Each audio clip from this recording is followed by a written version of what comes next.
This is the Hidden Killers podcast with Tony Brueski. Featuring former FBI Special Agent and Chief of the Counterintelligence Behavioral Analysis Program, Robin Dreeke. Let's talk about Becky Hill and the allegations of jury tampering in the Alex Murdaugh case. Obviously, Alec just sentenced the other day to relatively light sentence, I think, in a lot of our opinions, considering it could have been 1,000 years. 27 is what it came down to. But there's a possibility that those 27 years go by and somehow Alec has that murder conviction overturned. He could be out that soon, or even possibly sooner, because it's an 80% on that 27 years. And we go back to the allegations of the wiretapping or the jury tampering. I'm getting it mixed up because we have mom who has the allegations of jury tampering. And now we have son who has the charges, actually, of wiretapping. And we don't know all of the details, but it should be noted that Jeffrey Colton Hill, who is the son of Becky Hill, was arrested on those charges of wiretapping, willfully and feloniously intercepted electronic phone communications between two people. The optics are absolutely horrible, probably the last thing anyone would want when they're already under the microscope for the jury tampering. What do you make of this? Big coincidence, or is it something a little bit more, Robin? I'm not a believer in coincidences in general. It could be nothing, but odds are that it's abnormal behavior to begin with. So let's just go on that. You know, to have two people in the same family being accused of wrongdoing circling around a time frame of a murder trial, one trying to profit off it, and possibly having defense being able to overturn convictions, retrial. I mean, all these things. And then the son is arrested for wiretapping inside the bureaucratic organization that is dealing with this. Yeah, he works for them, literally. Yes, and we don't know the two names of the two wiretap people yet. I'll tell you what, when those names get found out, if they're related in any way, this is going to go to retrial, I think. I was almost to the point before this came out thinking, maybe it won't go to a retrial. Maybe it's going to be too much of a gray area. If you got one juror that's maybe saying, maybe I heard it wrong or something, and everybody else saying, no, we never heard that, I could see that just, no, you already got your sentence, you're done.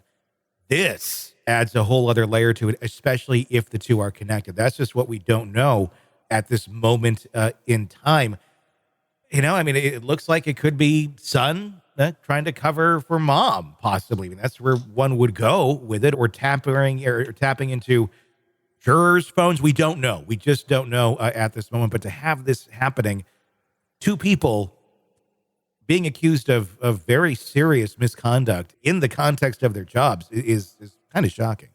So here, it's interesting. The thing that kind of spiked in me when you said that, the connection helping the mom, I'm less inclined to think it would be him helping mom do jury tampering kind of things.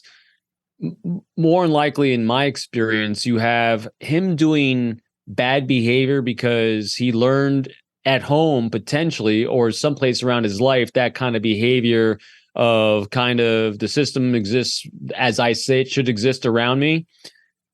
And if his curiosity was spiked because of what his mother was doing, and maybe he saw his mother profiting from it, he wanted to see what he might be able to do, them colluding together is a further stretch than him just being stupid. But stupid as he is, if it was related, it undermines it regardless. Yeah. So that's kind of where I'm thinking is them colluding together is less likely. And the reason why I say it's less likely, because if he was doing this, they have probably done other things before this as well, which probably would have come to light. And with all the attention that they have on them, if they were like gaming systems inside that court system together for a number of years before this, they would have found it out, most likely. So I'm thinking I think it's a bad behavior he did. Mm-hmm. I think it might be irrespective of her. In other words, it wasn't directed by her. It wasn't like insinuated by her. Mm-hmm. Again, pure conjecture, my point, but I'm just kind of taking these arcs of how people generally behave. Mm-hmm.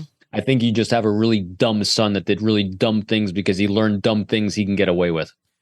I think that's a pretty very accurate way of stating it.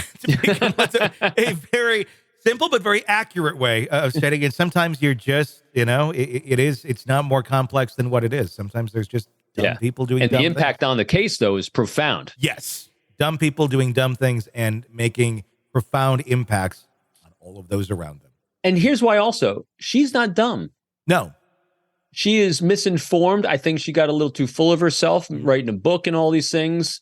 And so to do an active act with her son, she knows better than that. Yeah. Regardless of the impulse to want to, maybe, she knows better than that. So that's why I doubt of the collusion thing here. I doubt if he's directed, but it doesn't change the impact it has on the case. No, not at all. Want to listen ad-free? Want advanced access to all of our interviews before anyone else? Become a True Crime Today Premium Plus subscriber on Apple Podcasts. You get every episode commercial-free. So you can binge on true crime until you can binge no more. Search True Crime Today Premium Plus on Apple Podcasts now, or go to our podcast page and sign up now. More of the Hidden Killers podcast next.